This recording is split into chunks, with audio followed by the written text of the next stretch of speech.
L'invité de Grand Lille TV, je le disais, maître Blandine Lejeune, avocate pénaliste lilloise, qui revient donc avec un troisième polar, Scandaleuse, un quatrième livre précisément. Mais on reste vraiment dans cette ambiance, les romans policiers, c'est ce qui vous passionne? Oui, j'y ai pris goût.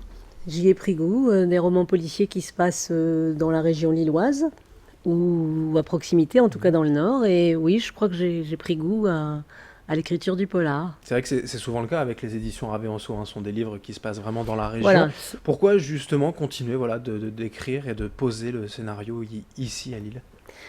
Mais d'abord parce que vous devez planter un décor quand vous écrivez un livre. Ça peut pas se passer n'importe où. Et quand même, le décor que je connais le mieux, c'est mon pays natal. C'est le Nord. Donc j'aurais peut-être un peu de difficulté à écrire un livre qui se passe dans une autre région. Ou alors il faudrait que j'aille m'immerger ailleurs.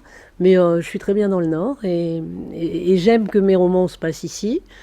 Bon, c'est vrai que Lille est très présent, mais il n'y a pas que Lille. Non, puisque finalement, dans ce livre, c'est une femme de ménage qui découvre une jeune prostituée retrouvée morte, certainement par overdose, dans une chambre d'hôtel à Villeneuve d'Ascq. À Alors, en Villeneuve lisant, on d'Ascq. va s'apercevoir que ce n'est pas aussi simple que ça. Comment vous est venue, assez simplement, l'idée de départ? Alors ça, c'est difficile de dire comment jaillit une idée. J'écris vraiment à l'instinct, donc me vient une idée, m'en vient une autre, et puis finalement les idées s'assemblent un peu comme un puzzle. Mais j'avoue que je n'écris pas de synopsis, je suis vraiment très instinctive dans l'écriture. Il y a quand même la fin qui est déjà décidée quand vous commencez à écrire, ou ça vient petit à petit? Ça vient petit à Ah oui. petit, ça s'impose en fait.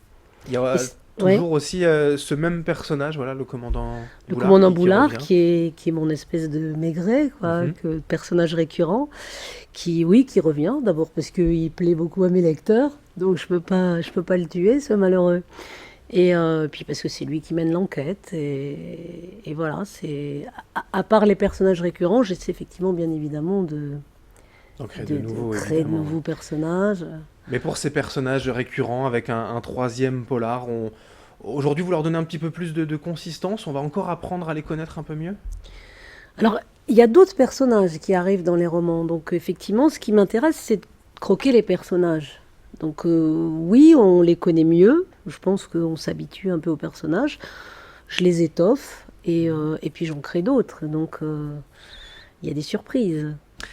Et écrire pour vous, à côté de ce métier d'avocate, ça reste important, c'est pas un exutoire, c'est un plaisir, une distraction, c'est quoi? C'est un peu tout. C'est un exutoire, c'est un plaisir, c'est un besoin. C'est voilà, c'est là que je suis. J'investis ma créativité, entre guillemets, hein. Il y en a pour qui c'est la musique, il y en a pour qui c'est le cinéma, ou peu importe, mais moi c'est l'écriture. Et j'avoue que c'est devenu un besoin.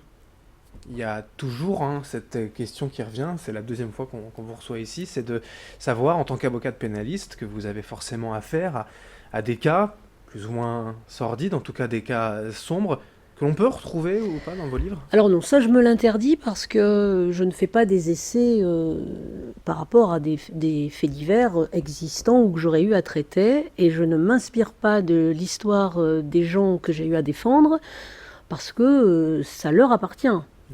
Ce serait trop facile et puis ce serait, à mon avis, une escroquerie de ma part. Non, non, vraiment, j'imagine. Alors, bien sûr que mon métier va me donner un petit plus pour ce qui est de la procédure, pour ce qui est de la description d'une garde à vue ou de choses comme ça. Mais pour le reste, c'est complètement mon imagination. Et d'ailleurs, j'ai besoin de ça, parce que sinon, j'aurais l'impression d'être toujours dans le bain du travail, alors que l'écriture est pour moi une évasion. Pour revenir donc sur le livre et déjà le titre Scandaleuse, il y a un parfum de scandale. Pourquoi justement avoir comme ça titré déjà Scandaleuse? Parce qu'il y a effectivement un parfum de scandale. Et que, bon, d'abord, c'est un titre qui se veut accrocheur quand Mhm. même. Oui, il y a un parfum de scandale autour de cette femme qu'on va découvrir morte dans une chambre d'hôtel, qui s'avérera être une prostituée toxicomane, cas sur lequel le commandant Boulard va enquêter. On va s'apercevoir qu'elle avait comme amant un personnage important, lui-même époux d'un autre personnage extrêmement important. Donc voilà, on va baigner dans un parfum de scandale au sein du palais de justice de Lille. Là encore, ce n'est pas inspiré de faits réels. Pas du tout, non, mais alors vraiment pas du tout. Et il n'y a aucun personnage qui peut se reconnaître dans mon livre, parce que c'est vraiment... En fait, je les invente, les personnages. Et puis, ils s'imposent petit à petit, je les crée, je les aime. Et voilà, non, il y a vraiment... Personne ne m'inspire un personnage particulier. Alors vous serez tout à l'heure, hein, ce mardi après-midi à 17h30 en séance de dédicace, de présentation du livre à l'espace lecture hein, du Furet du Nord à Lille. Vous parliez de vos lecteurs tout à l'heure, les rencontrer, c'est aussi essentiel. Oui, c'est toujours un moment très sympathique. D'abord, j'aime beaucoup avoir les retours. Et puis, c'est toujours très agréable quand les gens vous disent alors à quand le prochain, à quand le prochain. Donc, on crée un lien avec des lecteurs et leur avis, évidemment, m'intéresse et, et m'interpelle. Hein. Ils peuvent aussi me faire des critiques. Hein. Et ils sont utiles pour la suite, justement. Bien sûr, C'est bien ma sûr. dernière question. À Bien quand sûr. le prochain? Il est déjà en réflexion, en préparation? Eh bien, il mûrit. Quelques Doucement. chapitres. Quelques chapitres. Eh bien, vous reviendrez forcément nous le présenter. En Avec tout cas, grand plaisir. et Maître Blandine Lejeune sera donc tout à l'heure à 17h30 au Furet du Nord pour présenter ce 4e livre, ce 3e polar aux éditions Ravet Anso, pardon. Scandaleuse. Merci. Merci à vous. Merci à vous de nous avoir suivis donc aujourd'hui sur Grand Lille TV. L'information continue dans un instant.